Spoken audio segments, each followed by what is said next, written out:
Bismillahirrahmanirrahim. Alhamdulillahi rabbil alamin.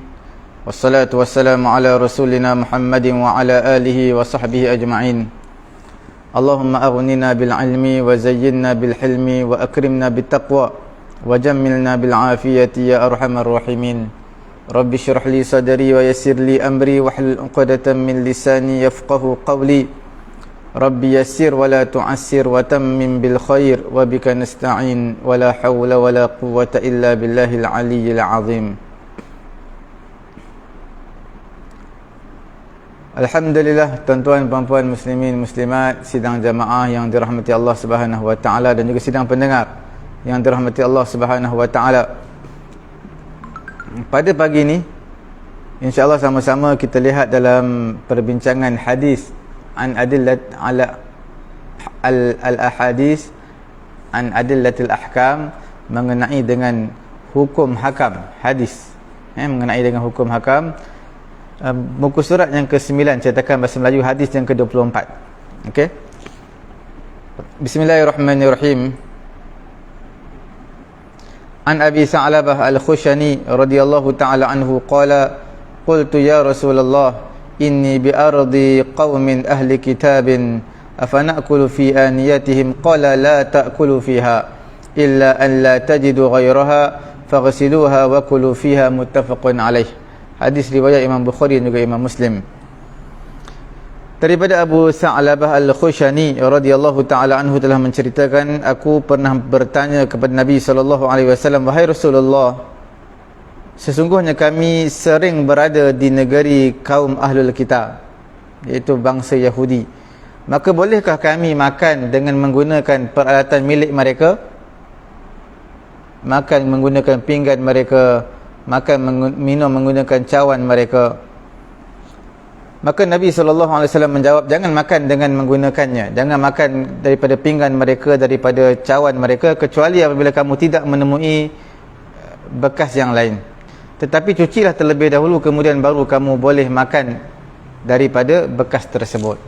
Tuan-tuan puan-puan muslimin muslimat yang dirahmati Allah Subhanahu wa taala, berdasarkan hadis ini, apa yang kita boleh mengambil pengajaran? Hadis ini menjadi sebablah kerana bangsa Yahudi pada ketika itu mereka memasak pada bekas mereka, menggunakan bekas mereka, mereka masak daging khinzir, daging babi. Mereka minum arak, sedangkan arak babi itu adalah najis, digunakan pada bekas mereka. Fiqhul hadis yang pertama, hukumnya makruh menggunakan bekas orang-orang musyrikin, orang-orang kafir, sekiranya kita ada bekas yang lain. Walaupun mereka tidak menggunakan bekas tersebut pada perkara yang najis, tapi sebagai langkah berhati-hati. Maknanya pinggan yang orang kafir makan, kemudian kita guna pinggan tersebut, tak basuh dulu. Sekiranya basuh maka taklah makruh. Larangan Nabi ini, la ta'kulu fiha, maksudnya jangan, bukan haram, makruh.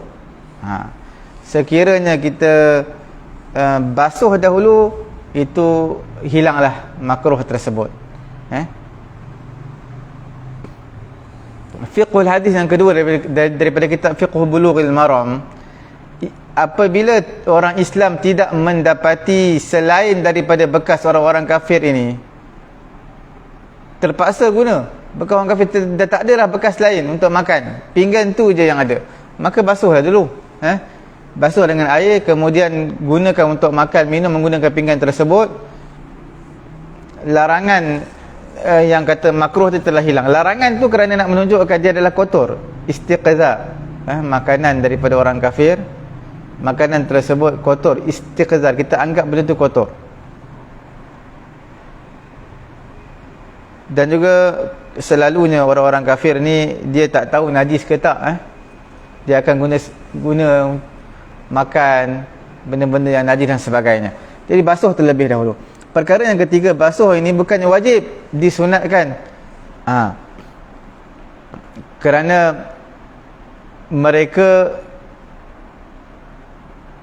orang-orang Islam nak menjauhi daripada najis, nak menjauhi daripada najis. Sebab itulah kita basuh terlebih dahulu.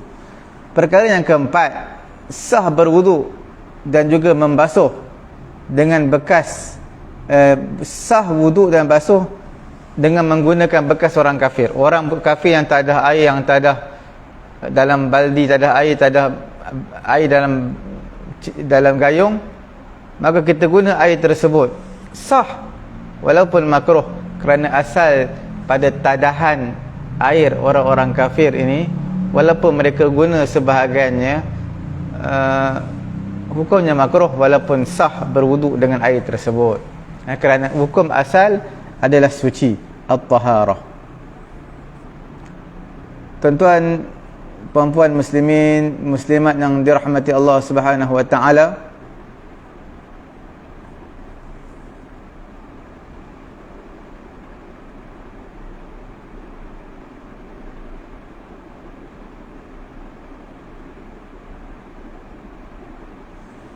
dalam satu hadis menyebutkan bay'an Nabi sallallahu alaihi wasallam bay'at ridwan, iaitu Abu Sa'labah ni, dia telah berbaiat dengan Nabi bai'atur ridwan, wa daraba lahu bisahmin yauma Khaybar, maka Nabi telah berikan kepada satu bahagian pada hari peperangan Khaybar, bahagian daripada harta rampasan peperangan. Wa arsalahu ila qaumihi, maka Nabi menghantarnya kepada kaum dia. Fa aslamu, maka kaum dia telah memasuki agama Islam. Nazala bi Syam, dia tinggal di Syam. Siapa dia? Iaitu Abu Sa'labah. Abu Sa'labah. Dan dia juga meninggal wafat di Syam.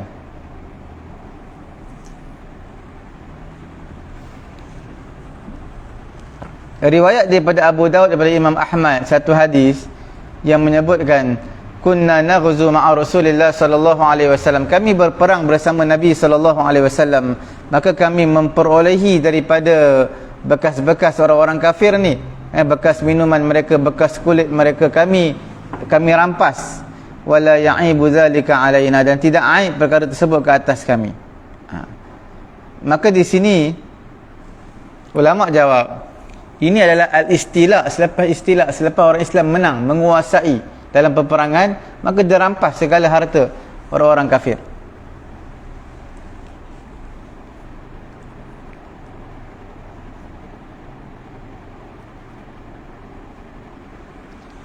Sebenarnya orang kafir ini rutubatul kufar. Orang kafir yang basah, tak kira pada tangan, kaki, kepala dia, peluh dia, hukumnya adalah suci.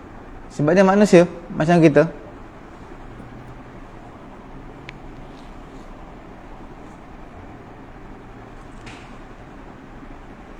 Hadis daripada Anas bin Malik dalam kitab Subulus Salam, disebutkan Nabi SAW pernah memanggil seorang Yahudi pernah memanggil Nabi untuk dihidangkan roti Bali, dan juga kambing.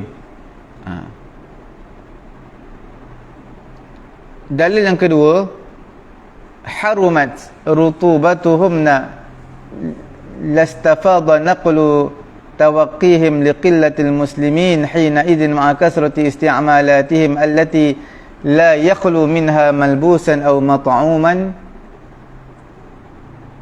wal 'adah fi misli dhalika taqdi al-istifadha. Kalaulah basah mereka rutubatuhum, kalaulah kita kata orang kafir tu najis, orang kafir itu adalah di najis ataupun najis, macam mana kita nak mengatakan dia najis, sedangkan untuk menjaga daripada mereka bukan satu perkara yang sikit, sebab mereka ramai pada ketika itu, orang-orang Islam sedikit.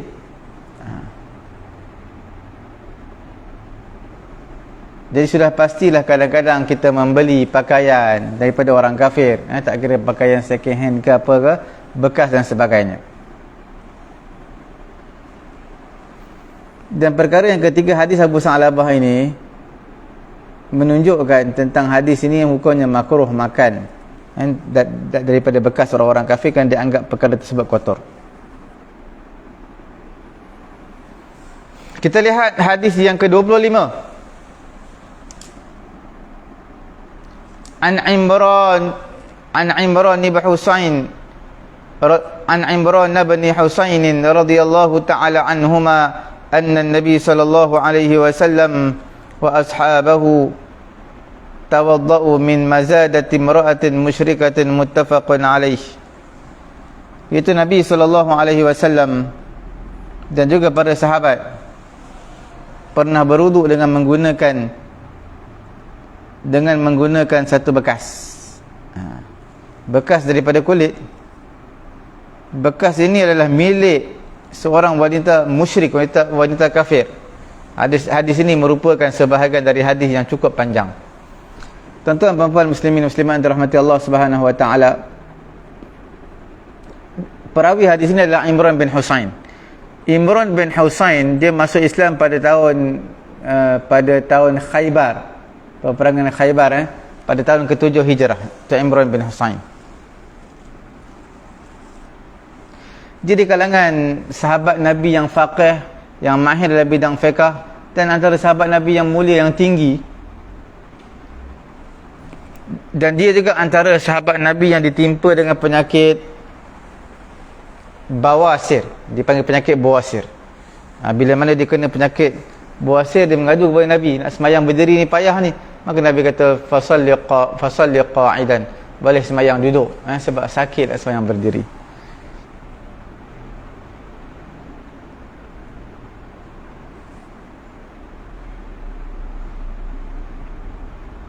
Berdasarkan daripada hadis ini, boleh kita simpulkan melihat dari perspektif fiqhul hadis, fiqh hadis. Yang pertamanya, suci bekas orang-orang musyrikin yang dikhususkan bekas ni untuk letak air ke, bekas ni untuk minum ke, hukumnya suci, tak jadi masalah. Okey? Yang keduanya, taharatu jildatul maitah bid-dibagh. Mazawadah, dalam hadis sebut mazadah. Mazadah ini ada satu bekas dibuat daripada kulit. Mana bekas daripada kulit tersebut, kulit itu selepas disertu, disamak, maka hukumnya suci, boleh digunakan. Perkara yang ketiga, yajuzu tawaddu' min awanil musyrikin wal kuffar. Harus berwuduk daripada bekas orang musyrikin ataupun orang kafir, melainkan apabila mereka beranggapan dan beri'tiqad menggunakan najis, mereka beri'tiqad menggunakan najis ada kebaikan. Jadi orang seperti ini, puak seperti ini, tak bolehlah kita mengambil bekas air daripada bekas mereka. Sebab apa? Sebab mereka ni memang menggunakan najis kotor. Satu puak di kalangan agama Majusi, mereka mandi dengan air kencing lembu. Mereka mandi. Sebab apa mereka mandi menggunakan air kencing lembu? Kerana mereka menganggap bahawa itu berkat, taqarrub, mendekatkan diri kepada Tuhan mereka.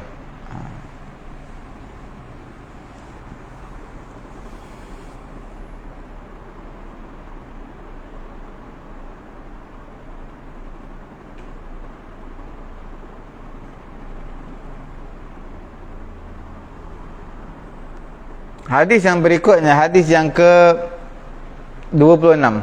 An Anas bin Malik radhiyallahu ta'ala anhu anna qadaha an-nabiy sallallahu alaihi wasallam inkasara fattakhadha makana sya'bi silsilatan min fiddatin akhrajahu al-Bukhari. Disebutkan daripada Anas bin Malik radhiyallahu ta'ala anhu yang telah menceritakan bahawasanya mangkuk milik Nabi sallallahu alaihi wasallam telah pecah, telah retak. Lalu baginda menampal bahagian yang retak itu dengan lempengan perak, dengan ikat dengan perak. Hadis yang ke-26. Berdasarkan daripada hadis ini, apa yang kita boleh mengambil pengajaran? Perkara yang pertama, harus kita tempek bekas yang retak tadi dengan perak. Hukumnya harus.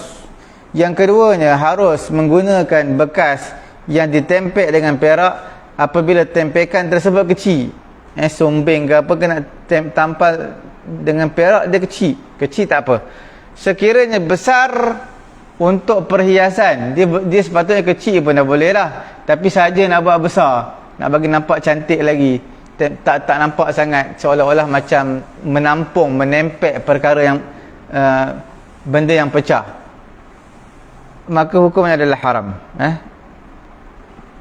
Sekiranya dhabbah, tempekan tersebut dengan kadar hajat, au saghirah lizina fajaizatun, tempekan tersebut mengikut kadar hajat dia. Hajat dia adalah besar jugalah, tetapi untuk perhiasan ni sedikit je, itu dibenarkan, itu hukumnya harus. Banyak sedikit macam mana kita nak ikut kepada uruf.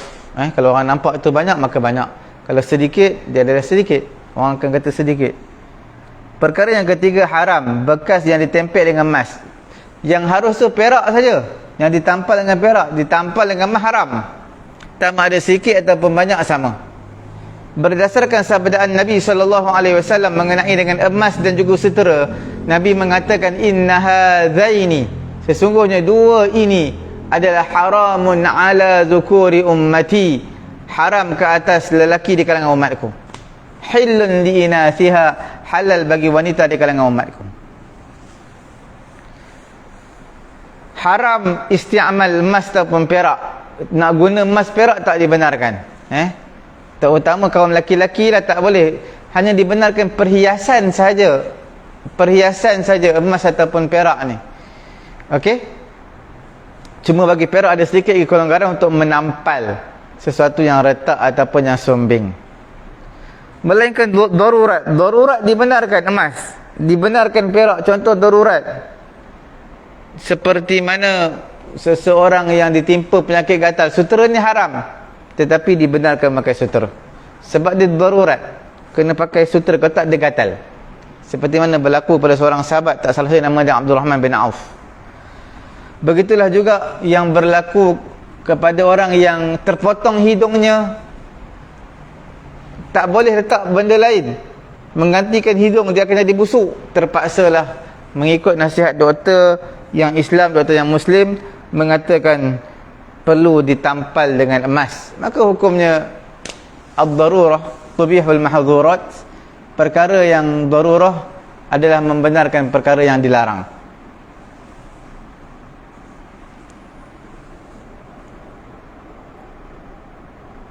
Maksud di sini dhabbah, tadbib, iaitu menyambungkan sesuatu dengan sesuatu yang lain, sambung, sama ada dengan tempek ataupun ikat dan sebagainya. Tak jadi masalah, tapi nak bagi tu dia sambungkan kembali, yang retak disambungkan kembali.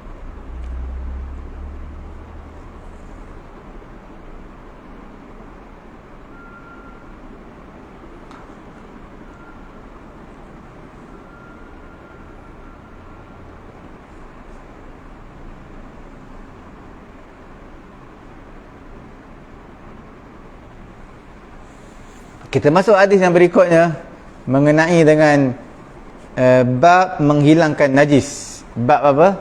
Bab menghilangkan najis. Dalam buku edisi bahasa Melayu, dia adalah nombor ke-27.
Kita sambung sedikit dalam bab menghilangkan najis. Hadis yang ke-27. An Anas bin Malik radhiyallahu ta'ala anhu qala su'ila Rasulullah sallallahu alaihi wasallam 'anil khamri tuttakhadhu khallan qala la, akhrajahu Muslim.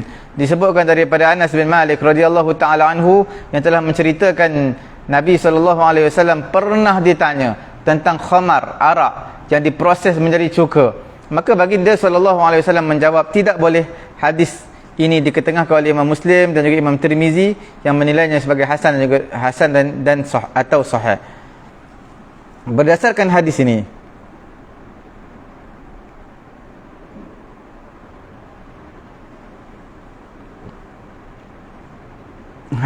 sebenarnya nak rawat kembali air arak ataupun nak proses kembali daripada arak menjadi cuka. Hadis daripada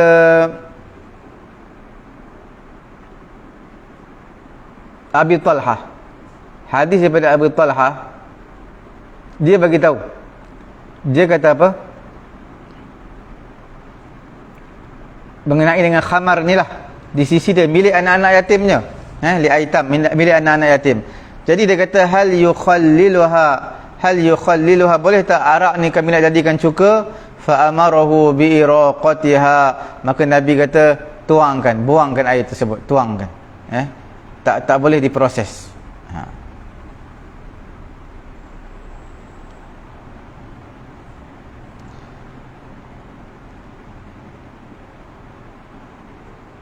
Ulama Syafi'i berdasarkan hadis ini sebagai satu petunjuk, kalaulah mencukakan air arak, menjadikan air arak itu sebagai cuka dengan memproses dia, maka hukumnya tak halal dan tak suci. Dan zahirnya apa-apa rawatan ataupun proses daripada manusia, maka tak boleh, tidak akan jadi suci.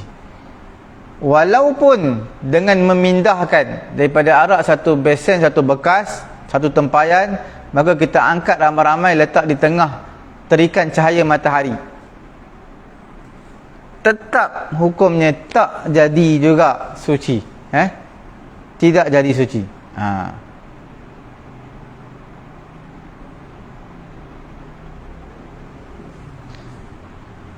Bagi ulama pada menjadikan arak dari cuka ada 3 pandangan.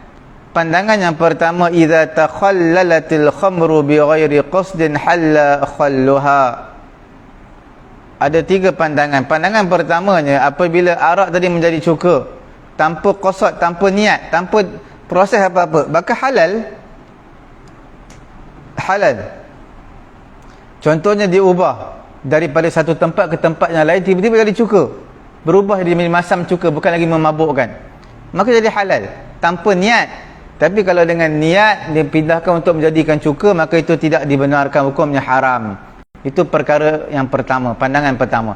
Pandangan yang kedua, haram setiap cuka yang lahir daripada arak, yang mana dia bermula daripada arak, asalnya arak, apa-apa arak, tak kira peraman daripada anggur ataupun sebagainya, maka haram setiap cuka yang daripadanya. Pandangan yang ketiga, khal ataupun cuka itu halal, walaupun ianya bermula daripada arak, sama ada diniatkan ataupun tidak, sama ada ia diniatkan ataupun tak diniatkan. Haram melainkan orang yang melakukan arak tadi menjadi cuka, dia berdosa. In tarakaha ba'da an sarat khamran, dia haram setiap cuka yang bermula daripada arak, itu haram. Okey? Dan pandangan yang ketiga ni nak bagi tahu cuka adalah halal walaupun ia daripada arak. Itu pandangan ketiga, sama ada diniatkan ataupun tidak. Melainkan orang yang membuat arak tadi dia berdosa. In tarakaha, sekiranya dia membiarkan peraman anggur ataupun arak yang memabukkan tadi, selepas mana jadilah ia khamar, arak, dia biarkan lama peraman tadi, sampailah jadi arak, maka dia telah derhaka kepada Allah. Sebab dia telah menjadikan peraman anggur itu arak, benda yang memabukkan.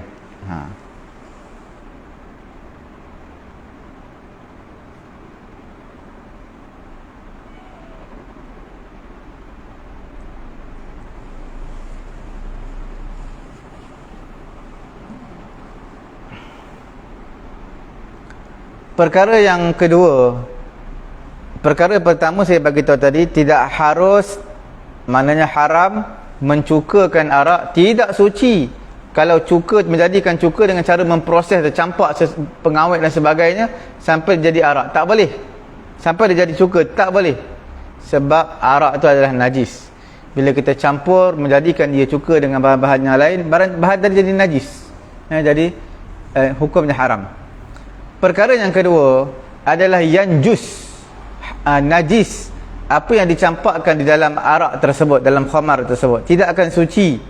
Cuka ini selepas daripada itu selama-lama tak akan suci, walaupun dengan basuh ke dengan apa tak akan suci. Perkara yang ketiga, apabila arak tadi bertukar dengan sendirinya menjadi cuka tanpa tangan manusia, tanpa proses daripada manusia, maka hukumnya halal dan suci. Okey? Perkara yang keempat, halal cuka yang bermula daripada arak ni, mereka iaitu ulama semua ijma', khamar ataupun arak apabila bertukar dengan sendiri menjadi cuka, ulama semua ijma', sepakat, semua mazhab menyatakan perkara yang sama. Apa dia? Hukumnya adalah suci. Hukumnya adalah suci.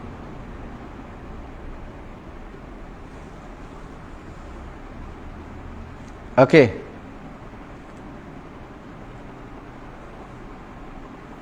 Kemudian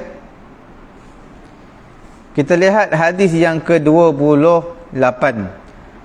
Wa an Anas bin Malik radhiyallahu ta'ala anhu qala lamma kana yawm Khaybar amara Rasulullah sallallahu alaihi wasallam Aba Talha fanada inna Allah wa rasulahu yanhayanikum an luhumil humuri al-ahliyati fa innaha rijsun muttafaqun alaih. Hadis riwayat daripada Imam Bukhari dan juga Imam Muslim. Hadis ke-27 dalam kitab Fiqhu Bulughil Maram adalah hadis ke-24. Dalam Sahih Bukhari, hadis yang panjang sikit, wa asabna humuran, kami dapat beberapa ekor keldai, fatabakhnaha, maka kami masak fi ghazwati Khaybar, dalam peperangan Khaybar pada tahun ke-7 Hijrah. Fa ukfihat al-qudur bima fiha, maka dituangkan, diterbalikkan periuk-periuk dan apa yang ada di dalamnya. Nak bagi tahu tak boleh. Himar ahli ataupun keldai tak boleh dimakan. Dalam Sahih Muslim, lamma amsan nasu masa'al yaum, apabila berpetang pada waktu petang, apabila manusia berada pada waktu petang pada hari Khaybar, alladhi futihat alaihim, yang mana diberi kemenangan Khaybar kepada orang-orang Islam, awqadu niranan kathirah, mereka menyalakan banyak api-api, mereka nyalakan. Maka Nabi SAW bertanya, ma hadhihi niran, apakah api-api ni, untuk apa sebenarnya? Ala ayyi syai'in tuqidun, untuk apa kamu menyalakan api-api semua ni, banyak api ni?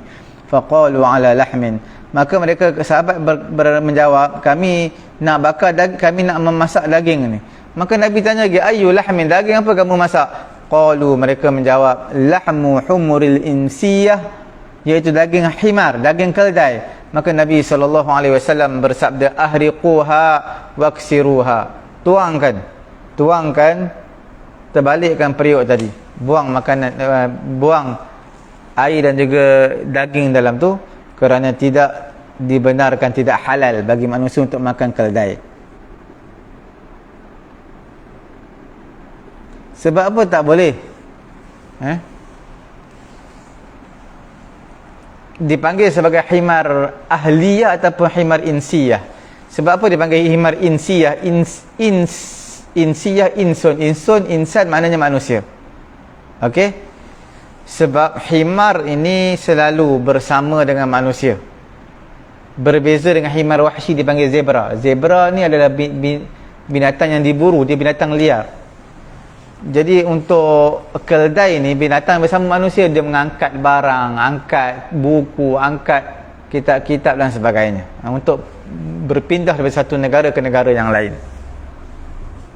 Kemudian Nabi kata dalam hadis ini, Nabi kata fa innaha rijsun, sesungguhnya daging keldai ni adalah najis. Najis. Sebab tu Nabi suruh tuangkan, li'annaha najisah muharramah, najis yang diharamkan, tak boleh untuk kita makan.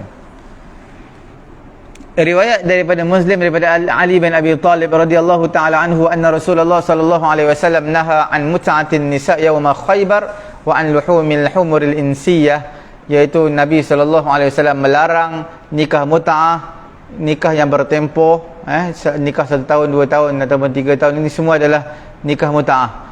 Nabi haramkan pada hari Khaybar, dan Nabi mengharamkan juga pada hari Khaybar, Nabi haramkan daging himar insi ataupun himar ahli, dipanggil keldai.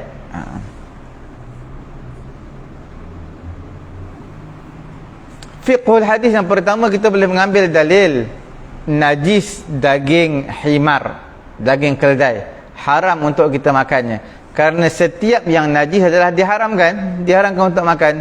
Hukum pada najis tersebut adalah dilarang sentuh dia ala kulli hal. Dilarang untuk sentuh dia ketika dia dah mati, sebab dia bangkai, najis. Okey. Bukan dia seperti anjing babi, tidaklah. Dia bila dah mati, dia jadi najis lah. Perkara yang kedua, haram daging himar atau keldai ini. Halal himar wahsy dipanggil zebra, kuda belang, itu boleh. Itu muttafaqun alaih. Hadis riwayat Imam Bukhari, Imam Muslim.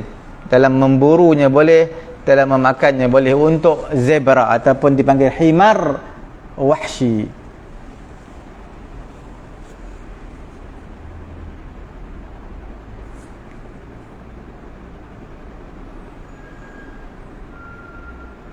Dalam satu riwayat daripada Anas dalam Sahih Bukhari, Nabi SAW datang kepada Anas bin Malik. Nabi berkata, ukilatil humur thumma ja'ahu ja'in faqala ukilatil humur thumma ja'ahu ja'in faqalat ufniyatil humur فأمر مناديا ينادي إن الله ورسوله ينهيانكم عن لحوم الحمر الأهلية فإنها رجس فأكفئت القدور وإنها لتفور باللحم. Nabi SAW dalam hadis riwayat Imam Bukhari, riwayat Anas bin Malik, Nabi SAW telah datang kepada Nabi seseorang. Dia kata, adakah boleh untuk makan keldai? Kemudian datang lagi seorang, tanya bolehkah untuk makan keldai? Kemudian datang lagi seorang, tanya boleh tak untuk makan keldai? Okey, 3 soalan itu sama. Nabi SAW kemudian Nabi menjawab apa? Ufniyatil humur, telah matilah himar. Fa'amara munadian, telah tumbanglah keldai tersebut, telah mati. Maka seorang penyeru telah menyeru, sesungguhnya Allah Subhanahu wa ta'ala dan juga Rasulnya melarang kamu berdua daripada memakan daging keldai, kerana dia adalah najis. Maka diterbalikkan periuk-periuk yang ada daging keldai di dalamnya. Wa innaha latafuru bil laham, dan pada ketika itu periuk-periuk sedang menggelegak dengan daging keldai. Larangan ini, tuan-tuan perempuan muslimin muslimat yang dirahmati Allah Subhanahu wa taala, larangan ini sebenarnya hadis daripada Ali alaihi salatu wassalam, Ibnu Umar, Jabir bin Abdullah, Ibnu Abi Aufa, dan banyak lagi di kalangan sahabat-sahabat yang melarang memakan daging keldai, menunjukkan haram makan daging keldai. Dan pengharaman ini sebenarnya perkataan daripada majoriti di kalangan ulama, majoriti di kalangan sahabat, majoriti di kalangan tabi'in, dan juga orang selepas tabi'in.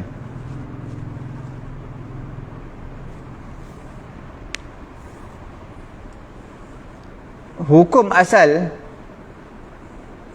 mengenai dengan larangan adalah haram, walaupun kita tak mengetahui apakah illah sebab dia. Dan Nabi kata haram, tak boleh makan himar, tak boleh lah. Sebab dia Allah Subhanahu wa ta'ala a'lam. Setiap benda najis tak boleh makan. Qul la ajidu ma uhiya ilayya muharraman ala ta'imin yat'amuhu illa an yakuna maytatan aw daman masfuhan aw lahma khinzirin fa innahu rijsun. Kerana dia adalah najis. Ini untuk anjing babi sebenarnya, untuk babi. Tetapi dalam ni disebut rijsun, najis, tak boleh makan. Walaupun perkataan di sini hanya hukum dalam Quran ni hukum untuk babi, tetapi dalam hadis sebut rijsun juga untuk keldai, tak boleh makan, sama.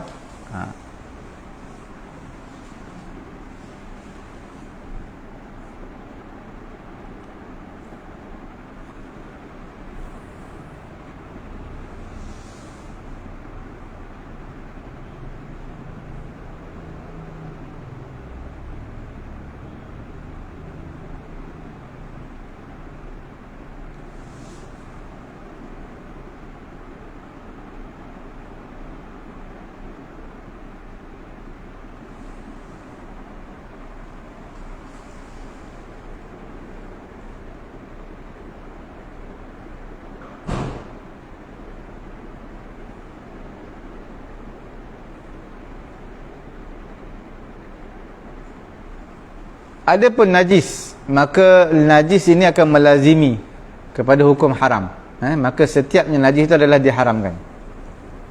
Tetapi tidaklah semua perkara diharamkan itu najis. Sebab setiap najis itu haram, tapi bukan semua yang haram itu najis.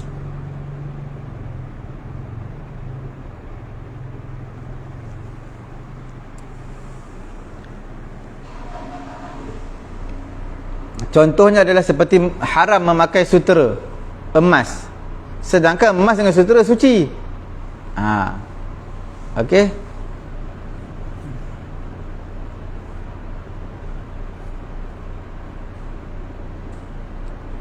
Begitulah juga pengharaman khamar dan juga keldai, himar ni menunjukkan, nas-nas menunjukkan ke atasnya tidak lazimlah daripadanya najis, bahkan tak dapat tidak dalil yang lain. Sebenarnya yang mengatakan dia najis dalam hadis yang lain. Kalau ikutkan hukum asal suci, tapi bila ada hadis, maka kita berpegang dengan hadis yang mengatakan najis.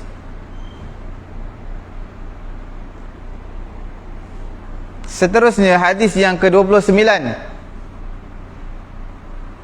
An Amr bin Kharijah radhiyallahu ta'ala anhu qala khatabana Rasulullah sallallahu alaihi wasallam biminan wa ala rahilatihi wa lu'abuha yasilu ala katifayya, akhrajahu Ahmadu wa Tirmizi wa sahhahahu. Disebutkan daripada Amr bin Kharijah radhiyallahu ta'ala anhu yang telah memberitahu hadis kepada kami, di mana Nabi SAW berkhutbah kepada kami di atas unta kenderaannya, sementara air liur unta kenderaannya mengalir membasahi bahuku. Hadis diketengahkan oleh Imam Ahmad, Imam Tirmizi, dan Imam Tirmizi menyatakan hadis ini adalah hadis yang sahih. Tuan-tuan dan puan muslimin muslimat yang dirahmati Allah Subhanahu wa taala, dipanggil air liur, air yang keluar daripada mulut, dipanggil al-lu'ab. Berdasarkan hadis ini, apa dia?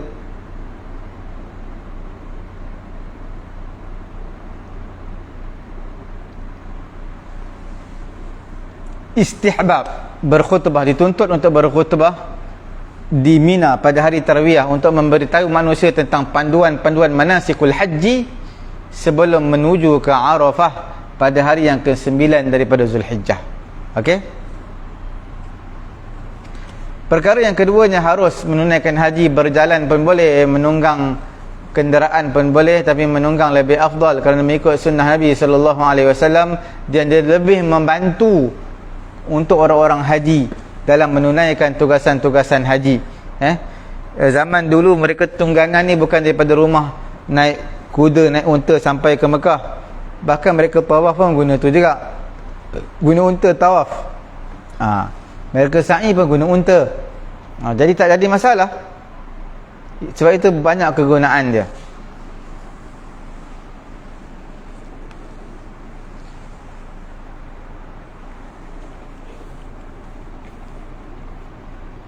Perkara yang keempat, lu'ab atau air liur haiwan yang dimakan. Air liur haiwan yang dimakan, hukumnya suci. Air liur daripada burung, contoh, air liur daripada kuda, air liur daripada zirafah, air liur daripada lembu, kerbau, hukumnya adalah suci.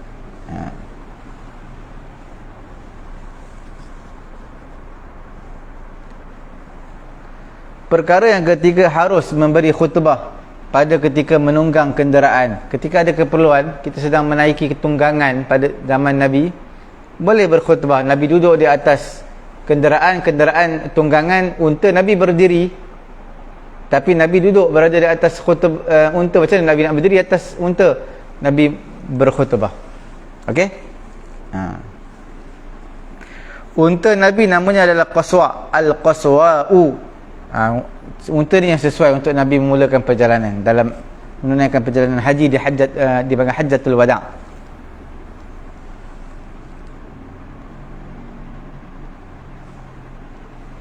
Perkara yang kelima, tidak wajib membasuh pakaian ataupun tubuh badan daripada air liur haiwan yang boleh dimakan dagingnya, kerana Nabi SAW tidak memerintahkan untuk basuh. Wa qad alima sailanul lu'ab liyakunu taqriran. Yang mana seorang sahabat Nabi, Ammar bin Kharijah, dia kata, aku turun ke bawah, duduk bawah unta, air liur unta kena pada bahuku. Nabi tak suruh basuh pun. Nabi tak suruh basuh. Air liur tu mana mengalir, mana banyaklah juga air liur, bukan setitis. Bila Nabi tak suruh basuh, sedangkan Nabi tahu mana benda tu bukan najis. Kalau najis, Nabi suruh segera hilangkannya.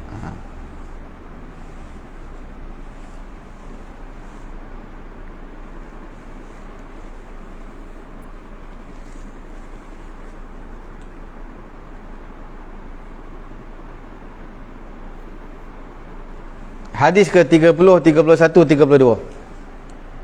Okey. Disebut